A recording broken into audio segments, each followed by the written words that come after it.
ایک شخص نے ایک نیا مکان خریدا۔ اس میں پھلوں کا باغ بھی تھا۔ پڑوس کا مکان پرانا تھا اور اس میں بہت سے لوگ رہتے تھے۔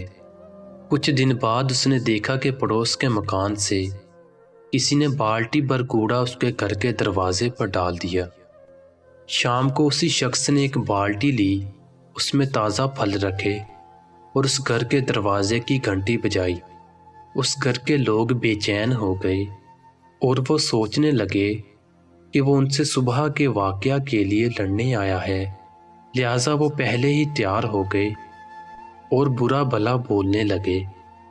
مگر جیسے ہی انہوں نے دروازہ کھولا وہ حیران ہو گئے۔ تازہ رسیلے پھلوں سے بھری بالٹی کے ساتھ مسکراہٹ چہرے پر لیے نیا پڑوسی سامنے کھڑا تھا۔ سب حیران تھے۔ اس نے کہا، جو میرے پاس تھا میں تو بس وہی آپ کے لیے لا سکا۔ سچ ہے، جس کے پاس جو ہوتا ہے وہی وہ دوسرے کو دے سکتا ہے۔